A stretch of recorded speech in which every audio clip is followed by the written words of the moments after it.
Good afternoon అందరికి. Please note, ఇది ఎవరు నగరాలు చేయడం కాదు, చూలకం చేయడం కాదు, బాధపడటం కాదు. నేను కామెడీకి నాకు ఆలోచన వచ్చింది కూడా వీడియో చేస్తున్నాను.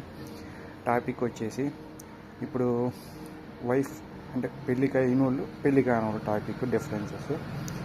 ఫస్ట్ పెళ్ళి కాని వాళ్ళు తీసుకుందాం.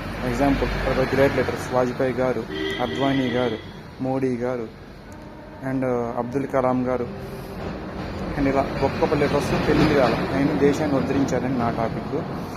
అలా అని పెళ్ళైన వాళ్ళు అందరూ చెడ్డోళ్ళు, అలా మంచోళ్ళు కాదు.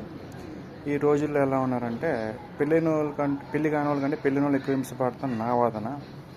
పెళ్ళైన వాళ్ళు కోర్టులు చుట్టూ తిరగడం, పోలీస్ స్టేషన్ చుట్టూ తిరగడం, కేసులు అంటే తిరగడం, విడాకులు అంటే తిరగడం, అండ్ ముప్పు తిప్పలు పడ్డం. ఇది నా ఒపీనియన్. ఇది ఎవరిని చులకం చేయడానికి కాదు.